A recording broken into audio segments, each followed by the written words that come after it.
दोस्तों अभी के टाइम पर हर एक इन्वेस्टर के बीच में कंसर्न है क्यों इस साइकिल के अंदर ऑल्ट कॉइन्स में पैसा बनाना अब उतना आसान नहीं है जितना कि हमें 2021 साइकिल या 2017 साइकिल में देखने मिला। जहां पर प्रीवियस साइकिल्स में ऑल्ट कॉइन्स के अंदर हमें मैक्सिमम रिटर्न्स देखने मिले थे जो कि अभी तक हमें इस साइकिल में देखने नहीं मिले हैं, जिसको लेकर वीडियो के अंदर हम डिटेल में डिस्कस करेंगे। साथ ही में अभी के टाइम पर इन्वेस्टर्स की तरफ से हमें कंसर्न देखने मिल रहा है कि ऑल्ट कॉइन्स फर्दर और कितना यहाँ पर डिक्लाइन कर सकते हैं, या फिर जिन ऑल्ट कॉइन्स को हमने होल्ड करके रखा है क्या उन्हें होल्ड करके रखना चाहिए, सेल कर देना चाहिए, या फिर किन नैरेटिव्स को हमें होल्ड करके रहना चाहिए अपने पोर्टफोलियो के अंदर, जिसको लेकर हम वीडियो के एंडिंग के अंदर बात करेंगे। लेकिन हम सभी के लिए ये देखना ज़रूरी है जहाँ पर ज़्यादातर इन्वेस्टर्स जो कि सिर्फ ऑल्ट कॉइन्स में इन्वेस्टेड है, जहाँ पर ज़्यादातर होल्डर्स या इन्वेस्टर्स बिटकॉइन या फिर इथेरियम के अंदर इन्वेस्टेड नहीं है। लास्ट 2 वीक्स के अंदर हमें on an average alt coins में 70 to 80% का डिक्लाइन देखने मिला है। अगर हम 2021 साइकिल को करंट साइकिल के साथ कंपेयर करते हैं तो हमें क्या यहाँ पर डिफरेंस देखने मिला है ऑल्ट कॉइन्स के अंदर, उसको समझने की कोशिश करते हैं। जहाँ पर 2021 बुल मार्केट के अंदर अपने पास कुछ स्पेसिफिक नैरेटिव से, जैसे कि DeFi, metaverse, gaming, layer 1, layer 2, जिनके ऑल्ट कॉइन्स ही हमें परफॉर्म करते हुए नजर आए। अगर किसी व्यक्ति ने किसी एक स्पेसिफिक नैरेटिव के ऑल्ट कॉइन को मिस कर दिया है तो इन्वेस्टर्स के पास ये मौका था, ये अपॉर्चुनिटी थी कि वो यहाँ पर उस स्पेसिफिक नैरेटिव के दूसरे ऑल्ट कॉइन्स के अंदर इन्वेस्ट कर सकते हैं जिनके अंदर अभी तक हमें उस प्रकार का पंप देखने नहीं मिला है। अगर हम यहाँ पर गेमिंग नैरेटिव की बात करते हैं, जहाँ पर लास्ट सीजन के अंदर गाला गेम्स ने मार्केट को लीड किया था, अगर किसी व्यक्ति ने गाला गेम्स में इन्वेस्ट नहीं किया और पंप को मिस कर दिया तो इन्वेस्टर्स के पास अपॉर्चुनिटी थी कि वो गेमिंग नैरेटिव के किसी दूसरी गेमिंग ऑल्ट कॉइन में इन्वेस्ट कर सकते हैं जिसके अंदर अभी तक हमें पंप देखने नहीं मिला, जहाँ पर investors under valued alt coins में प्ले करके मार्केट के अंदर प्रॉफिट को कैप्चर कर सकते थे। लेकिन अगर हम करंट साइकिल में देखें, जहाँ पर लास्ट 2 ईयर से 2023 के स्टार्टिंग से जब से बिटकॉइन अपने अपट्रेंड के अंदर है, सबसे पहले जो नैरेटिव मार्केट के अंदर बिल्ड हुआ था दैट इज मीम कॉइन, जहाँ पर मीम कॉइन कैटेगरी के ऑल्ट कॉइन्स में हमें 10, 20, 30x तक की रैली देखने मिली। हालांकि लास्ट सीजन के अंदर भी मीम कॉइन्स मार्केट के अंदर लीड किए थे, लेकिन इस सीजन के अंदर जब बिटकॉइन अपने बुल मार्केट के अंदर एंटर करता है तो उस टाइम पर बेयर मार्केट के अंदर ज़्यादातर लोग यूटिलिटी कॉइन्स के अंदर इन्वेस्ट कर चुके होते हैं, ऑल्ट कॉइन्स को एक्यूमुलेट कर चुके होते हैं। तो जब यहाँ पर मीम कॉइन्स 2023 के स्टार्टिंग के अंदर 10, 20, 30x तक पंप कर चुके होते हैं तो इन्वेस्टर्स ने क्या देखा कि हमने तो यूटिलिटी कॉइन्स में इन्वेस्ट करके रखा था, वो कॉइन्स पंप नहीं हुए, मीम कॉइन्स पंप हुए। तो इन्वेस्टर्स ने यहाँ पर 20-30x के ऊपर मीम कॉइन्स के अंदर अपने फंड को शिफ्ट करना स्टार्ट किया। जैसे इन्वेस्टर्स का पैसा मीम कॉइन्स के अंदर गया, या वो टाइम था जहाँ पर मार्केट के अंदर एक नया नैरेटिव आता है जहाँ पर BRC20 के कॉइन्स हमें पंप करते हुए नजर आए। ये वो टाइम था जहाँ पर बिटकॉइन इकोसिस्टम मार्केट में लाइन बैट के अंदर आता है। लेकिन हुआ क्या, इस टाइम पर इन्वेस्टर्स जो कि मीम कॉइन्स के अंदर टॉप के ऊपर स्टक हो चुके थे, लेकिन ये वो टाइम था जहाँ पर वेल्स ने मीम कॉइन से अपने प्रॉफिट को निकालकर BRC20 की तरफ एलोकेट करना स्टार्ट किया। अब यहाँ पर जब इन्वेस्टर्स ने अपने लॉस को बुक करके मीम कॉइन से BRC20 के अंदर इन्वेस्ट करना स्टार्ट किया, ये वो टाइम था जहाँ पर मार्केट के अंदर एक और नया नेरेटिव आया जहाँ पर AI की कॉइन्स इस टाइम पर परफॉर्म करना स्टार्ट किए।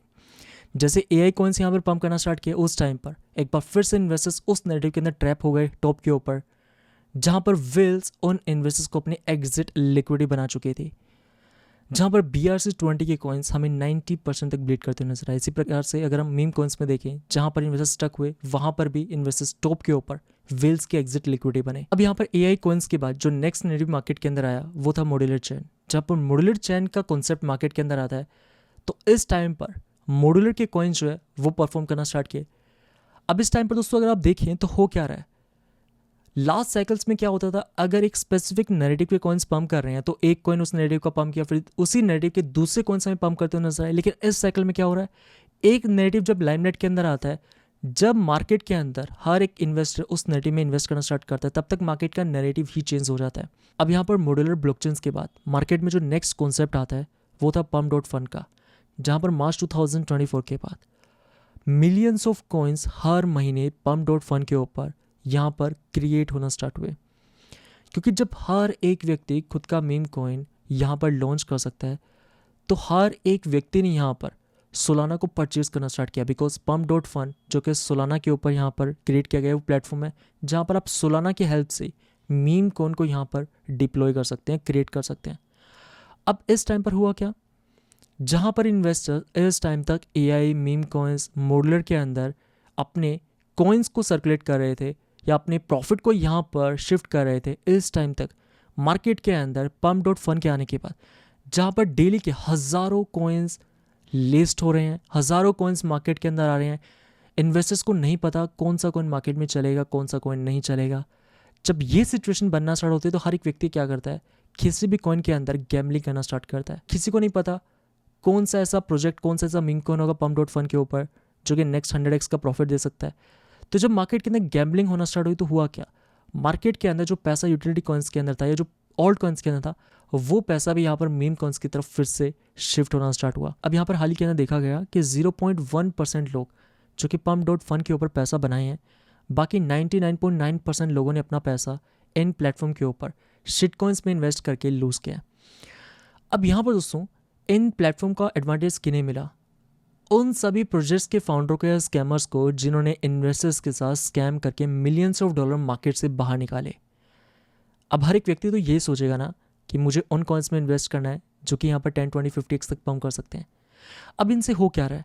मार्केट के अंदर इतनी तेजी से नैरेटिव का शिफ्ट होना और उसी बीच के अंदर डेली के हज़ारों कॉइन्स का मार्केट में आना, इससे यहाँ पर मार्केट के अंदर जो पैसा है वो सभी ओल्ड कॉइन्स के बीच में डाइल्यूट होता गया। तो इन सभी से होता क्या गया कि मार्केट के अंदर जो पैसा है, जहाँ पर हर साइकिल के अंदर एक नैरेटिव के अंदर सर्कुलेट होता रहता है, वही पैसा अभी के टाइम पर एक नैरेटिव से दूसरे नैरेटिव के अंदर, उनमें भी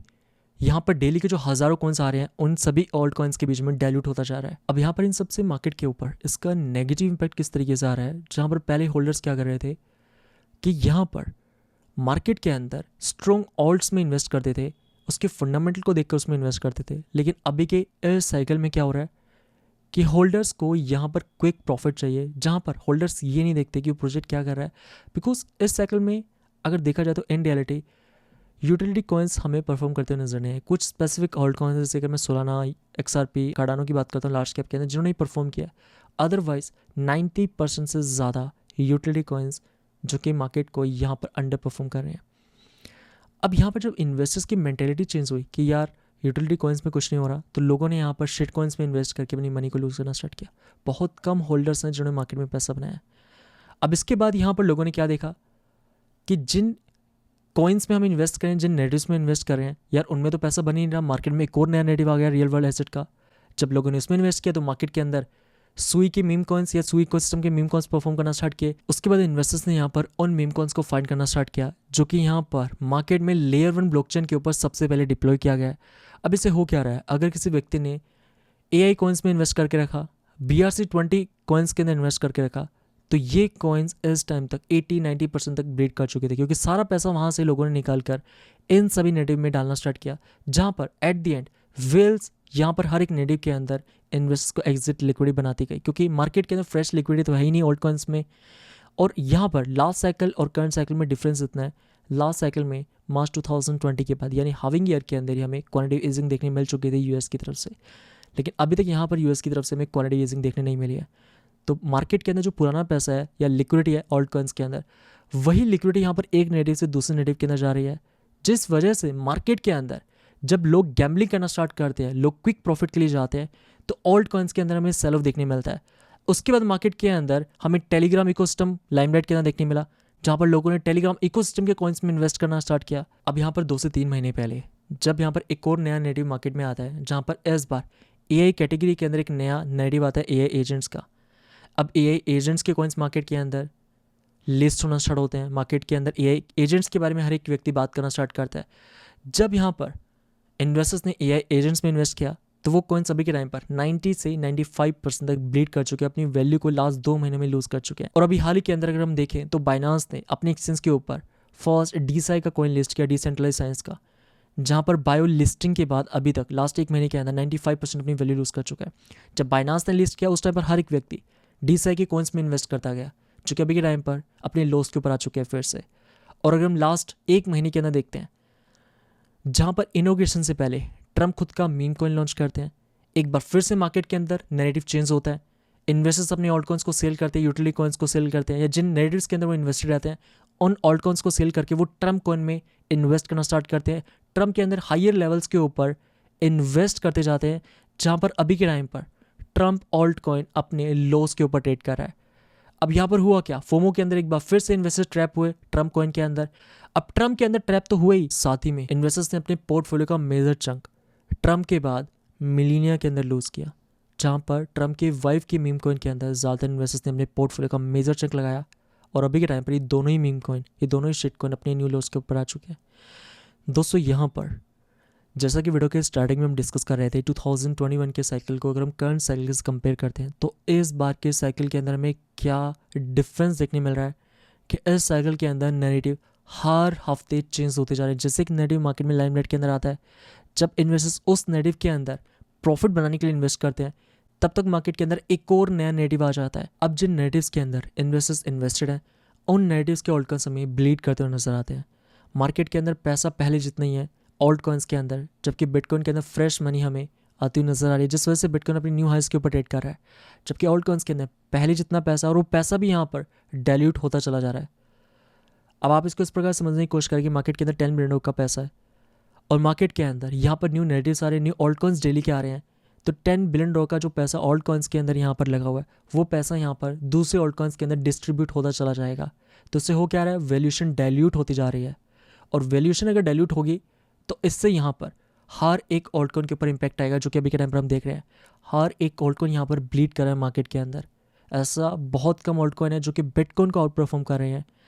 लेकिन मेजॉरिटी ऑल्ट कॉइन्स अभी के टाइम पर बिटकॉइन के अगेंस्ट में यहाँ पर अपने न्यू लॉस के ऊपर ट्रेड कर रहे हैं। अब सवाल ये आता है कि अभी के टाइम पर हमें क्या करना चाहिए। जैसा कि वीडियो के स्टार्टिंग में हम बात कर रहे थे कि किन नैरेटिव्स को हमें होल्ड करना चाहिए या फिर ऑल्ट कॉइन्स को हमें सेल कर देना चाहिए। अगर यहाँ पर दोस्तों आप शिट नैरेटिव्स के अंदर इन्वेस्टेड हो या उन नैरेटिव्स के अंदर जिनके अंदर आप शिट कॉइन्स के अंदर अपना पैसा डाल चुके हैं, जैसे कि अगर मैं पम्प डॉट फंड की बात करता हूँ, जिनमें मार्केट के बहुत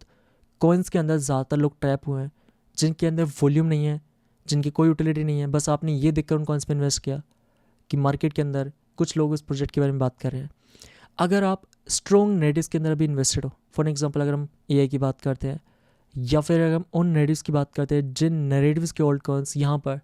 इस सीज़न के अंदर लीड कर चुके हैं। अब ऐसा नहीं है कि मैं आपको ये कह रहा हूँ कि आप मीम कॉइन सेक्टर के अंदर किसी भी फ्रॉग मीम या कैट के अंदर आप इन्वेस्टेड रहो। देखो मीम कॉइन्स में इन्वेस्टमेंट किया जा सकता है क्योंकि इस सीज़न के अंदर मीम कॉइन से परफॉर्म कर रहे हैं, लेकिन यहाँ पर समझने वाली बात क्या है कि नैरेटिव्स इस सीज़न के अंदर बहुत तेज़ी से चेंज होते चले जा रहे हैं। हमें नहीं पता कि नेक्स्ट वीक कौन सा नैरेटिव है जो कि मार्केट में लाइमलाइट के अंदर आ सकता है। अब नैरेटिव जितने मार्केट के अंदर इस सीजन में आ रहे हैं उससे यहाँ पर वैल्यूएशन डाइल्यूट हो रही है, जिससे यहाँ पर होल्डर्स के लिए मार्केट के अंदर प्रॉफिट बनाना डिफिकल्ट होता जा रहा है। अब यहाँ पर कौन सा वो नैरेटिव रहेगा इस सीजन के अंदर जो कि मार्केट को लीड कर सकता है ये कोई नहीं जानता, लेकिन कुछ ऐसे स्पेसिफिक एवरग्रीन नैरेटिव्स जिनके अंदर अगर हम इन्वेस्टेड हैं तो ये नैरेटिव मार्केट के अंदर किसी भी टाइम फिर से यहाँ पर लाइमलाइट के अंदर आ सकते हैं। फॉर एग्जाम्पल अगर हम एआई की बात करते हैं, एआई जो कि इस सीजन को लीड किया है। एआई के बाद अपने पास रियल वर्ल्ड एसेट्स के यहाँ पर कॉइन्स है, liquid staking derivative LST category है, सोलाना इकोसिस्टम के कॉइन्स है, डीपिन नैरेटिव हालांकि 2023 के अंदर एक बार लाइमलाइट के अंदर आया था जिसमें आरवी फाइल कॉइन जैसे कॉइन्स काफ़ी पंप हुए थे, लेकिन अभी के टाइम पर डीपिन की कॉइन्स भी 90% अपने हाई से नीचे चल रहे हैं। उसके बाद गेमिंग जो कि 2024 के अंदर कुछ टाइम के लिए लाइमलाइट के अंदर आया था। अगर हम मीम कैटेगरी की बात करते हैं तो ये कुछ नैरेटिव्स हैं जो कि एवरग्रीन नैरेटिव है क्रिप्टो इंडस्ट्री के अंदर। अब यहाँ पर दोस्तों लास्ट 2 ईयर्स के अंदर कुछ और भी नैरेटिव्स आए थे जिसको लेकर हमने वीडियो में डिस्कस नहीं किया, जैसे रोन्स, बिटकॉइन रोन्स, जिसमें ज़्यादातर लोगों ने अपने पोर्टफोलियो का मेजर चंक इन्वेस्ट किया। सो यहाँ पर अगर आप एवरग्रीन नैरेटिव्स के अंदर इन्वेस्टेड रहते हो, अगर आप इन्वेस्टेड हो इन सभी में से किसी भी नैरेटिव के अंदर अपने पोर्टफोलियो के अंदर, तो मेक श्योर इस बात का ध्यान रखें अभी के टाइम पर जहाँ पर मार्केट अपने लॉस के ऊपर है, अगर आप इन नैरेटिव के किसी भी शिट कॉइन के अंदर इन्वेस्टेड हो तो वहाँ पर आप अपनी होल्डिंग को किसी भी स्ट्रॉन्ग कॉइन के अंदर अभी के टाइम पर कन्वर्ट कर सकते हो, बिकॉज जब मार्केट अपने लॉस के ऊपर है तभी वो बेस्ट टाइम रहता है अपनी होल्डिंग को शिफ्ट करने का। अब सवाल ये आता है कि इस साइकिल में ऑल्ट कॉइन्स परफॉर्म करेंगे भी या फिर नहीं। इस वीडियो के अंदर जैसे कि हम डिफरेंस को लेकर डिस्कस कर रहे हैं कि इस साइकिल में नैरेटिव्स का हमें डिफरेंस देखने मिल रहा है, साथ ही में लास्ट साइकिल के अंदर हमें हाविंग ईयर के अंदर यूएस में क्वांटिटेटिव ईजिंग देखने मिली थी, जो कि हमें इस साइकिल में हाविंग ईयर के नेक्स्ट ईयर के अंदर भी अभी तक देखने नहीं मिली है। नेक्स्ट मंथ यहाँ पर एफओएमसी मीटिंग के अंदर पॉसिबिलिटी है कि हमें क्वांटिटेटिव ईजिंग देखने मिल सकती है यूएस के अंदर, चूँकि हमें नेक्स्ट मंथ ही पता लगेगा। अब यहाँ पर क्वांटिटेटिव ईजिंग ही वो कैटलिस्ट है जो कि आप सभी के जितने भी ऑल्ट कॉइन्स आपने होल्ड करके रखे हैं पोर्टफोलियो के अंदर डिफरेंट नैरेटिव्स के, उनके अंदर आप यहाँ पर पॉजिटिव मूव एक्सपेक्ट कर सकते हैं, क्योंकि मार्केट में जो फ्रेश लिक्विडिटी आएगी तो वो हर एक नैरेटिव के अंदर फ्लो होती है, राइट। अभी के टाइम पर क्या हो रहा है, जो पैसा है मार्केट के अंदर वही पैसा एक नैरेटिव से दूसरे नैरेटिव के अंदर जा रहा है, जबकि क्वांटिटेटिव ईजिंग से अगर आपके पोर्टफोलियो में कोई शिट कॉइन होगा तो भी वो आपको यहाँ पर अनएक्सपेक्टेड गेंस कैप्चर करके दे सकता है। बाकी दोस्तों आपका क्या ओपिनियन है कमेंट करके जरूर बताएं, एंड अगर आपको इस वीडियो से ज़्यादा से भी इन्फॉर्मेशन मिली है लाइक का बटन दबाना मत भूलिए। मैं मिलता हूँ फिर आपसे नेक्स्ट वीडियो में, तब तक लीजिए हिंद, वंदे मातरम।